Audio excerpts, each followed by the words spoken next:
Mando T, one half of your motherfucking duo. Din Djarin and Surge, other half. And we are the clan of two, the Cinemaniacs. That is just the most specific ass like name you can give. I know who it is, but it's just like that's so specific. It's part of the joke. Okay. I mean, since it's about Mandalorian and Grogu, I thought you would have said something along the lines. The clan is called the Mudhorn. I know, but I thought you would have said Grogu or like something with the variation of Grogu in it. I have Grogu's shirt. Look at. Yeah, you have the Grogu shirt. I thought you would have at least used Grogu's name in some variation. Yeah, still a rookie. Anyway, we're here to review Mandalorian and Grogu, the movie, and it was a lot of fun. Can I give a quick recap? Yep, give a quick recap. So we joined Mandalorian, Din Djarin again, and Grogu, basically rounding up ex-Imperial warlords all across the galaxy. Basically, they're rounding up all the space Nazis. Pretty much, yeah. And pretty good at things, though. Mando has a bad habit of bringing them in cold, not war. So basically, he's a bounty hunter, so it's in his nature. Yeah, I think it's easier to bring them alive so they can give more information to them. Makes sense. So, of course, they get a new assignment. They got to work with the Hutts, the twins from Boba Fett series, saying, rescued the only son of Jabba the Hutt, Rada the Hutt. Played by Jeremy Allen White. Yes, who, honestly, if they didn't tell me he was in this movie, I wouldn't recognize his voice. He's a voice actor, yeah. So, of course, they find Rada the Hutt and another planet in the moon, and he's playing as a gladiator for not fun, like he's working for them. Yeah, he basically is being like a gladiator for one ex-Imperial officer. Yeah, and then that's what he's looking for, the Imperial officer. Think of Thor Ragnarok and what Hulk was doing for the what's his name again? Jeff Goldblum's character. The Grandmaster. Yeah, the Grandmaster. Yeah, the Grandmaster. Yeah. Yeah. So that happens. The Mandalorian, of course, has to free Rada because he's about to be killed in his final fight. Mm-hmm. That happens. A whole nonsense of alien monsters come and because a lot of them we haven't seen in so many years. It's just fun. Of course, they get released, and in that time they get Rada, and they hunt down the ex-Imperial warlord in his hideout. They capture him, but they don't bring Rada back to his the twins, his aunt and uncle, because the twins want him killed. Rada is just basically allowed to leave. Basically, he crossed the Hutts, which is never a good idea if you're in Star Wars. Do never ever cross a Hutt. So what they do. They go and hire another bounty hunter. What's his name? The one with the hat? It was something with an E. Like E-Bond something. Yeah. Yeah, so basically... He basically was like...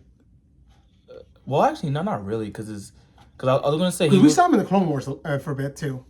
Yeah, I see him. He's that blue alien with the hat with the red eyes. I mean, at first, like, because me and Sarah were talking about this, he kind of reminded me of Kung Lao from Mortal Kombat. But he doesn't have like the razor edges on his. But he's just a shield though. So yeah, he does. So he captures Din Djarin and his house. Very rude, in my opinion. To take him back to the Hutt. I mean, you thought he was just gonna knock him, and be like, oh yeah, by the way, we want you to come peacefully. Like, come on, bro. Fair enough. Okay, but here's the thing though too. Next part, very funny. His hat is also no. His spaceship is like the hat. It's very funny as hell. It was shaped like that? Yeah. Oh, I didn't notice that. See you next time, yeah. Okay, so basically he's bringing in front of the twins. Twins say, you die. And they take off his helmet. Also very rude. They try to feed him the Mandos, at least specifically where his tribe is from, you never really take off the helmet. Yeah. It's like if, I think if I could relate it to religion. You know, like the Sikhs, like they have the turbans and stuff. Yeah. You can't, like, it's sacred for them not to take off their turban. Well, yeah. Okay, so then, of course, him being captured, Grogu and his little team of, what are the Swayans called? The repair things? I have no idea. The bad baby, yeah. Yeah, but they were basically like alien mechanics. Like So they go and rescue Din Djarin. They do. They fight off a whole army of droids. Mm-hmm. There was a scene where we thought, oh, there's going to be a huge like death scene of Mando. Luckily, there was no death scene. It was so close, though. I heard myself tearing up saying, no, this can't be his last stand.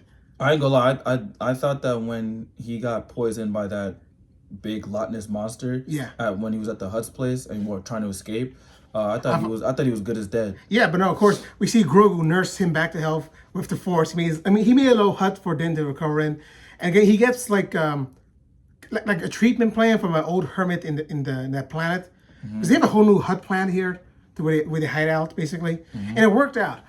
So he's back. They say, you know what? They hunt us down, or we take the fight to them. They take the fight at them. They get reinforcements from the little engineer guys with the New Republic guys. They come in and basically bomb the whole settlement. And of course, Din Djarin rescues Rada, which they had been recaptured by his aunt and uncle. They escape the explosion and ride off into the sunset once more. Continue their adventures of Mandalorian and Grogu. All right, so you heard the recap of this. It was not a good recap. Watch the movie, just have a lot of fun with it. No. What I'm saying is that like you heard it from and I'm a Star Wars fan too, but Serge is definitely more of the nerd expert here. Of course, that's what the race card makes a comeback too. But I will say, as someone who has not watched the series, I absolutely love this movie. You know what I'm saying? I didn't think I needed to watch. Even though I am gonna go back and watch the series, I didn't think I needed to watch the series. No, you didn't actually. To really catch up on what was going on. But I did let Serge handle it because, like, in case like he was gonna reference stuff from the TV show that I haven't watched. And stuff. There are a lot of callbacks to the first 2 seasons. Yeah, see, I didn't know, but just as what it was presented to me in this movie, I think that you don't have to be a uber Star Wars fan to enjoy this movie. This movie has a lot of action. What I love specifically, and I told Serge this, is it really shows you just how resourceful Mando is when it comes to being in tough situations, especially when he was captured by the Hutts. Like, I thought that his, like, the fight scene with that big Loch Ness monster and her children, like, because they basically were like water snakes, but like on a kaiju level, and he was, he held his own. Yes, he does have the armor, but it shows you just how resourceful he was, like using their own body parts as weapons and stuff.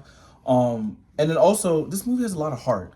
It has the themes of fatherhood, and the fact is that no matter how good things are, they can't last forever. Yeah, bad things are too. Yeah, like, I mean, like, when specifically on fatherhood, like, once again, it shows you the bond that and I never watched this series, but just from watching the movie, I could tell, okay, these characters really care about each other, Mando and Grogu. And shout out to Grogu. Grogu held it down when Mando was poisoned and everything like that, and it showed you just like, just as much as the old protector, just as much as the old guy, goes out of his way to protect the young one protects the older guy. So this is the way. Yeah, it's a two-way street. You know what I'm saying? And I loved how they showed that.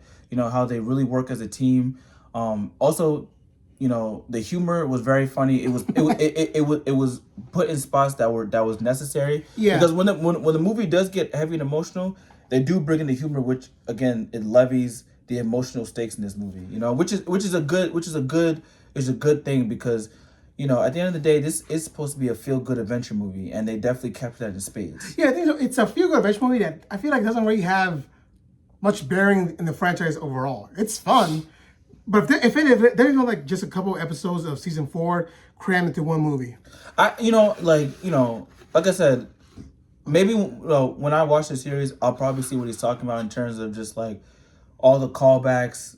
And just, of course, the aforementioned season 4 that was supposed to happen, I think, and then I guess they made it into this movie and stuff. Yeah. But it didn't feel like a television movie, because you could tell with the quality that. The Mandalorian TV show has a lot more it's big quality too, though. But this one more alive though, more bright colors. But I'll say but usually how when you watch like I'll say when you a good example, Breaking Bad, El Camino.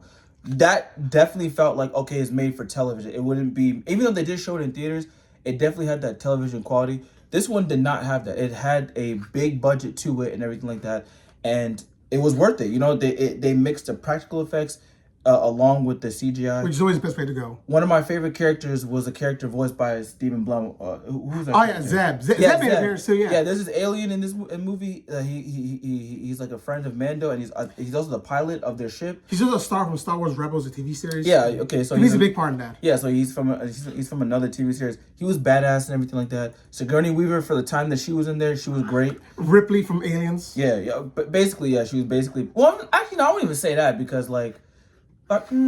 Yeah, maybe she's known Ripley. She definitely was Ripley. Yeah. She basically was playing like a Ripley, But it's cool, you know what I'm saying? Like she was good in the movie. Pedro Pascal continues to be a leading man, box office draw. You know what I'm saying? Deserves everything that comes to him. Fuck all the haters. You know what I'm saying? Team Pedro over here. And then of course, again, Grogu just as a character emotionally, I really felt for this puppet type character. You know what I'm saying? Yeah. Not only just like him, like protecting Mando, but we got to see that he's not just this cute little alien that just eats a lot. Yeah, eats a lot and does goofy stuff. Like he's resourceful himself. You know what I'm saying? So I really enjoyed that. And the biggest thing that I liked is that, man, it felt like its own thing. It didn't feel like the usual lightsaber stuff, which is all cool. You know what I'm saying? I love the lightsaber stuff. Maul, the Shadow Lord. Yeah, the Shadow Lord. Like they have the lightsaber stuff. I love it. But this felt like it could have been like just if it wasn't Star Wars, it could be like a crime / adventure film. You know what I'm saying? Which is kind of what the Mandalorian is. Yeah, like it didn't feel like it just had to be a Star Wars property. I'm like, oh, this could fit into any other genre. You know what I'm saying? That being like I said, either like a crime movie mixed in with like some adventure, some adventure drama in there and everything like that. Like that, those combining of genres and stuff like is what makes his movie more than just a Star Wars movie and everything. Yeah, like and also, that. if my math's right, this is only the second movie ever to not have a lightsaber in it whatsoever. Yeah, and I like that. Like it really fleshes the world of Star Wars and shows like, oh no, we're not just all lightsabers. Like we can be a cool action flick, we can be an adventure flick. You know what I'm saying? Yeah. Mixed in with the high stakes drama. So I loved all of that, and it was great. It was a fun movie. Again, they really have like high stakes for the whole franchise. Incredibly fun, and it's making its money back. So, but as of right now, it has made $165 on a $165 million budget. Yeah, so that is gonna make its money back. But I still encourage y'all to go out and see this. It's definitely worth the theater admission and everything like that. Now, is it perfect though? No, it's not really. No, it's not. It's not perfect. So, what movie is really? What Star Wars movie is really? No, I mean, to be honest, I don't really have too much to really say. Too much because let me see it right now.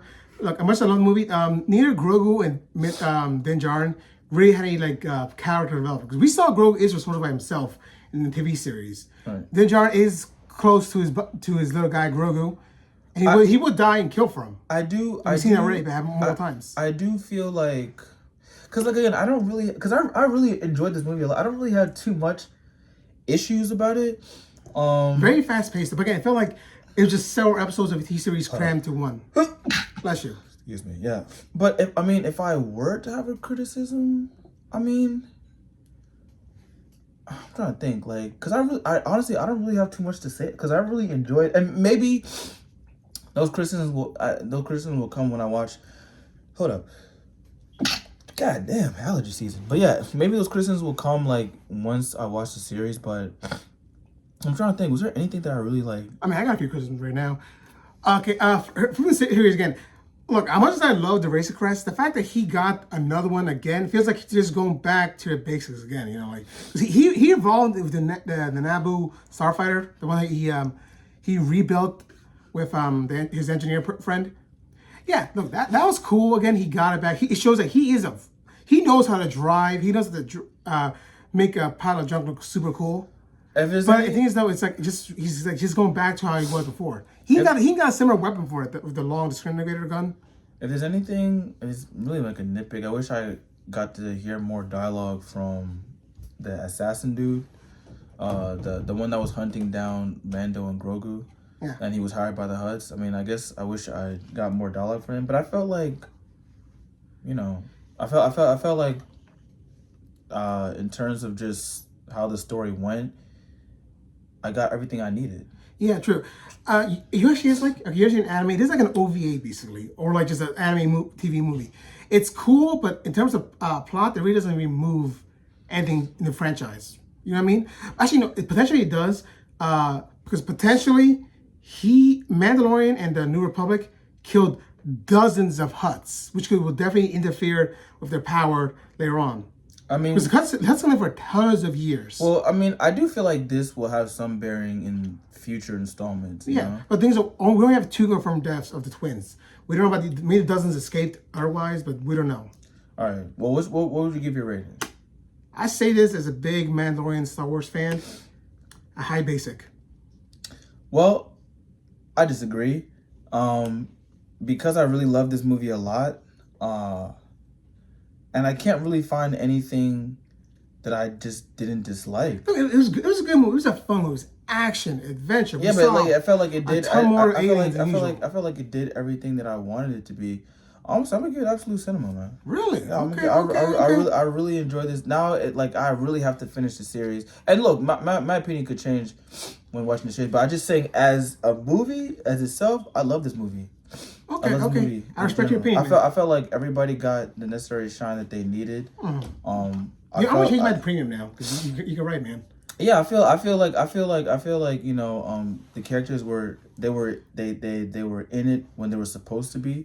They didn't overstay their welcome. There wasn't like, I didn't feel like any other character was underdeveloped. It was just like, okay, like characters were here for their purpose. They served their purpose, and that was that. And not honestly, that's not a bad thing. Like sometimes people will be like, well, I need to have every character super layered. No, like it could just be like, okay, this character was here for this purpose, but they don't. But it becomes a problem when they feel unnecessary. You know what I'm saying? And I don't feel like any character felt unnecessary. I feel like the characters were there for what they needed to, and they didn't overstay their welcome. It wasn't like, oh, we just have to put this character in just for the sake of it. Like, no, they were integral to the story, and that was it.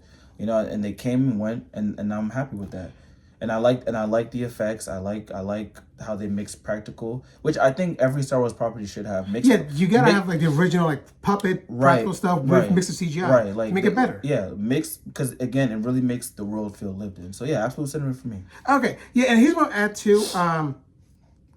As of right now, it has like 88% score for audience score, which is the highest Star Wars movie rating outside the original 3 movies.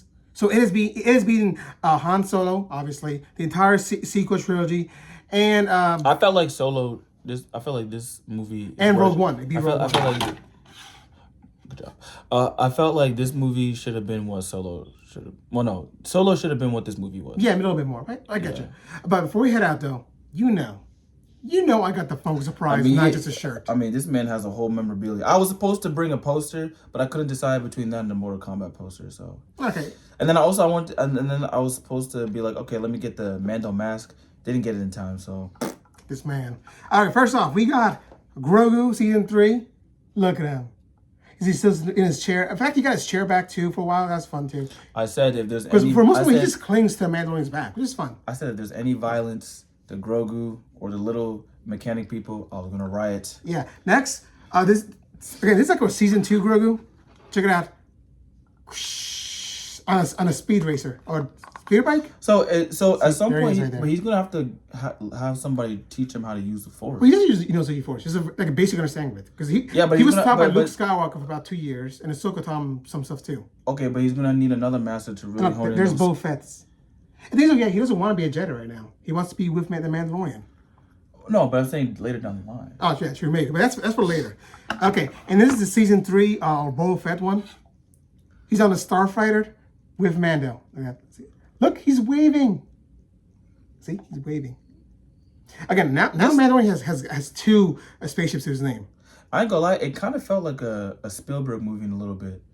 Just like with Grogu, like him being the kid and him trying to, because Spielberg's known for having the kid be like the heroes and stuff. It kind of felt like a Spielberg movie. Yeah, I get it. Okay, and the last one from this apart from the actual movie. Oh, the mercenary droid. Yeah, the mercenary droid is a very well designed. Those are like ex-Imperial droids, right? No, these are ex-separatist droids. Look at them; they're redesigned. See but they're part of the Empire, though, right? No, these are hired from someone else. Oh. But these are very cool. I hope we see more of these mercenary droids. Because we also saw super battle droids too. All again, cloaks make anyone cool, honestly. So I really want more response, and I'll get more, as time goes on. Yeah, but let us know if you liked it, hated it, in between, what I'm saying? Yeah, again, he gave Absolute Cinema, I gave him a low premium because it was a fun movie, but nothing too out there, Just a fun movie. Is it wholly original? No, it's not wholly original, but sometimes great movies don't need to be like that. Yeah, just go out there, enjoy it, and have fun. Yeah, if they hit you on all cylinders, and for me that's good, and I think it did that in spades. Yeah, what I'm saying. As someone who's a non-Star Wars fan. Yeah, okay, yeah. Well, not non-Star Wars fan, but I'm a big one. Who hasn't watched the Mandalorian series, which I'll go back and see. All right. Without further ado, don't forget to like, comment, subscribe. We'll see y'all next time. Bro.